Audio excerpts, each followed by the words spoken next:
Salut à toutes et à tous, ici Myrmécoante, j'espère que vous allez bien. Pour ma part, ça va super bien. Comme vous avez pu voir dans le titre, on se retrouve pour la troisième partie de notre série sur l'épopée de la fourmi. Aujourd'hui, nous allons tout simplement explorer comment les fourmis interagissent avec d'autres espèces, mais également nous allons voir leur impact significatif sur les écosystèmes du monde entier. Avant de commencer cette vidéo, je tenais tout simplement à vous remercier énormément pour le succès que vous donnez à cette série. Je sais que vous l'attendez énormément, donc du coup moi ça me pousse encore à faire plus de recherches, plus de détails, afin de vous donner un maximum d'informations possibles dans ce type de vidéo. Bien évidemment, comme d'habitude, n'hésitez pas à me dire si vous souhaitez que j'approfondisse un sujet en particulier, ou même une petite phrase ou quelque chose comme ça. N'hésitez pas à me le dire en commentaire.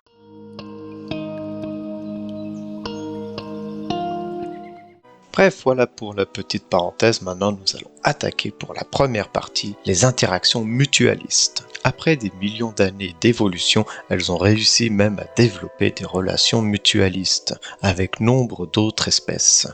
Vous me demanderez ce que c'est le mutualisme. Alors c'est simplement une interaction biologique entre deux espèces dans laquelle les deux parties bénéficient de la relation. En d'autres termes, ça veut dire qu'une relation mutualiste, il y a deux organismes qui tirent profit de leur association, que ce soit en termes de nourriture ou alors de protection ou bien d'autres avantages. Un exemple extrêmement célèbre, ce sont les fourmis coupeuses de feuilles. En collectant des morceaux de feuilles qu'elles ramènent à leur nid, il faut savoir qu'elles n'ingèrent pas directement la feuille en elle-même. Elles déposent le morceau de feuille sur un champignon qui va se servir de cette même feuille afin de se développer.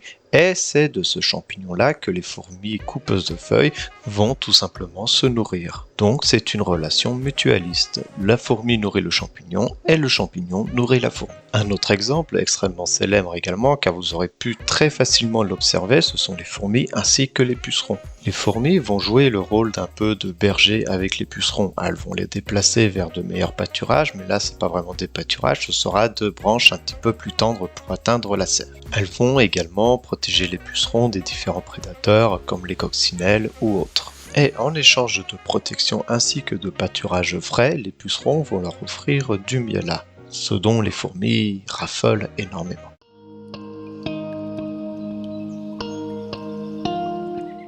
À présent, dans la partie 2, nous allons voir les interactions compétitives des fourmis. Et oui, certaines fourmis sont extrêmement connues pour leur interaction compétitive avec d'autres espèces. Dans de nombreux écosystèmes, les fourmis jouent un rôle de super prédateurs et peuvent même dominer les ressources disponibles dans un certain milieu. Un exemple également très connu, ce sont les fourmis de feu. Elles sont extrêmement agressives et peuvent envahir les territoires d'autres insectes. Elles attaquent les colonies de termites par exemple, prenant le contrôle des ressources alimentaires. Du coup, cette compétition intense peut mener à des conflits violents et à la domination d'une espèce sur une autre. Il y a également par chez nous des fourmis invasives, comme les fameuses fourmis argentines qui se trouvent dans le bord méditerranéen. Elles sont particulièrement invasives tout simplement parce qu'on a découvert récemment qu'elles formaient de super colonies, c'est-à-dire des alliances entre différentes colonies de la même espèce. Pour illustrer ceci, il suffit de prendre une ouvrière en France et de prendre une autre ouvrière en Argentine. Elles sont pas du tout de la même colonie, mais elles feront partie de la même super colonie. Et pourquoi? Parce que si on les met ensemble, elles ne vont simplement pas s'attaquer. Ce pacifisme entre deux colonies argentines font d'elles des super envahisseuses. Grâce à cela, elles peuvent s'introduire dans de nombreux pays et s'installer à l'intérieur de manière permanente. Et le pire terrible dans tout ça, c'est qu'elles sont tellement agressives qu'elles éliminent les espèces de fourmis locales, ce qui par la même occasion perturbe énormément les écosystèmes existants depuis des millions d'années.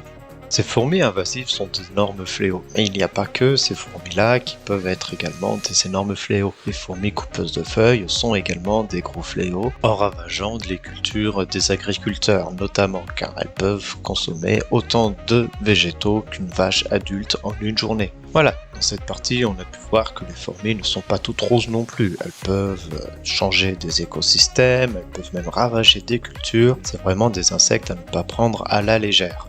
J'en profite notamment pour vous faire un petit peu de prévention. Quand vous élevez des espèces exotiques chez vous, ne les relâchez surtout pas dans votre jardin, car cela peut fragiliser l'écosystème déjà environnant, qui est déjà bien fragilisé à cause de notre mode de vie. Et je vous en conjure, n'élevez surtout pas d'espèces invasives, car déjà elles se développent extrêmement vite, elles sont extrêmement voraces, et en plus elles sont très difficiles à gérer. La moindre petite évasion peut être fatale pour l'écosystème.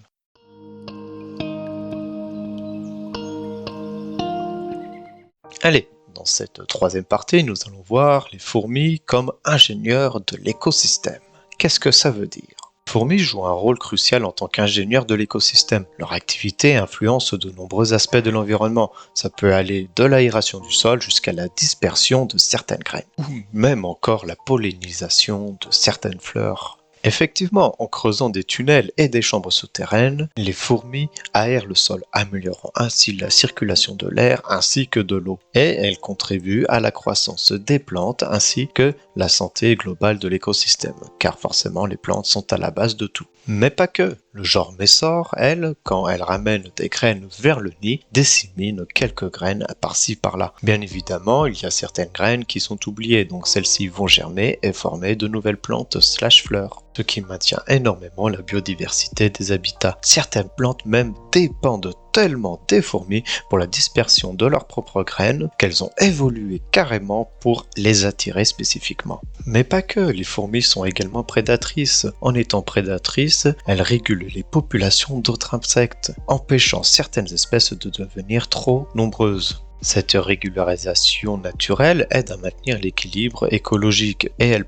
permet même de prévenir les infestations de ravageurs. Du coup, dans cette partie, on a pu voir que les fourmis sont quand même extrêmement utiles. Du fait de leur présence, elles peuvent maintenir l'équilibre d'un écosystème tout entier. Ah, que la nature est bien faite!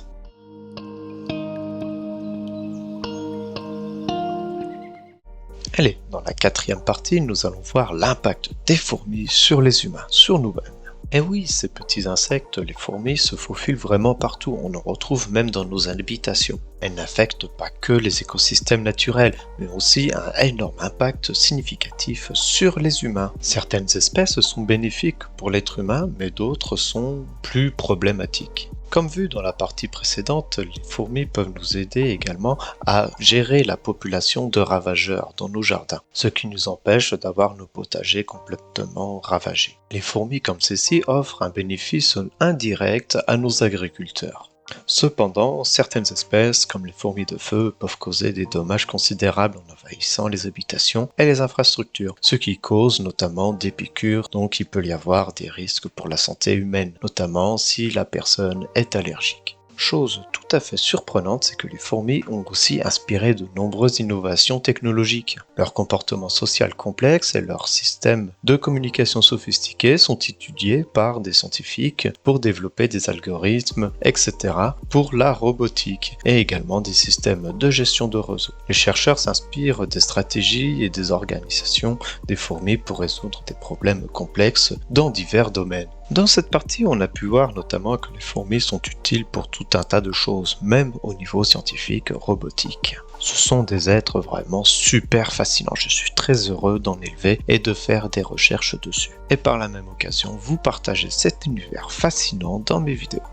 Les fourmis sont des acteurs clés dans les écosystèmes du monde entier.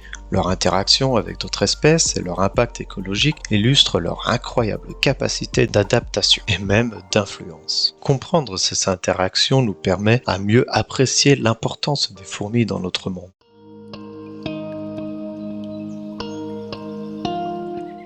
Voilà, j'espère vraiment que cette vidéo vous aura plu. J'ai essayé d'aller encore un petit peu plus dans les détails par rapport à la vidéo précédente. Dans cette vidéo et même grâce à cette série de vidéos, on peut voir que les fourmis ne sont pas simplement des petits insectes qui crapahutent un petit peu partout et se faufilent partout. Ce sont des êtres intelligents qui font part d'une grande ingéniosité pour survivre. Du coup, dans notre prochaine vidéo, nous allons explorer les stratégies de survie uniques des fourmis face aux défis environnementaux et prédateurs.